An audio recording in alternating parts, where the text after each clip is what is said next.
Hello, I'm State Representative Doyle Heffley from the Pennsylvania Farm Show, and we're here with Glades Pike Winery and Liz Diesel, who is the proprietor of Glades Pike Winery, and you are also the Vice President of the Pennsylvania Wine Association. Maybe you could tell us a little bit about what makes Pennsylvania wines so great. Well, actually, so far it's been the small business environment in Pennsylvania. There's a lot of customers that are super supportive of it.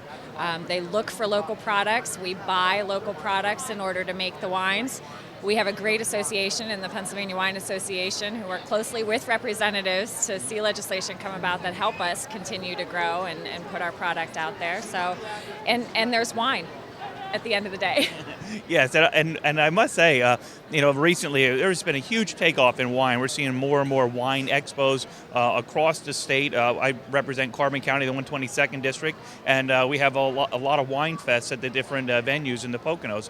But also, I talked to a lot of folks that are aspiring to own their own winery or get started. Now, you obviously started this Glades Pike Winery. And what would you recommend to those folks that are maybe just dabbling in it? How do they get started to making the good quality wines like you're producing here?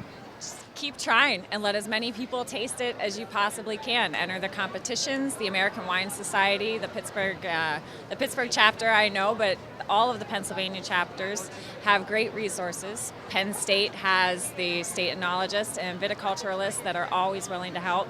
They're just start looking and talk to the wineries in the area. I mean, we're always willing to help other people. We've been there, so. Or get a bigger garage and just keep going with it. So. Yeah, I mean, so many of our startup businesses, whether it be wineries or anything, started in somebody's garage and just that entrepreneurial spirit and getting started. Certainly, we can see how successful you've been, but also the state. I mean, there's a large area here at the farm show that's displaying the different Pennsylvania wines, and I think that's phenomenal. When people think wine, sometimes they think of French wines or European wines or California. Well, we got some of the best wine right here in Pennsylvania. Now, could you tell us what is your number one selling wine here? We have a couple of bottles in front of us. What is your number one selling wine here at the farm show this weekend? Our number one seller since 1995 has been this bottle here, the Bicentennial Blush.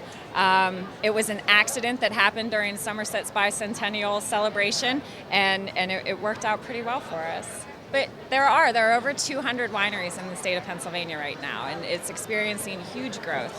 We're number 5 in the nation for wine production, number 7, I think, in wine juice production. So we're quiet about it, but we're up there.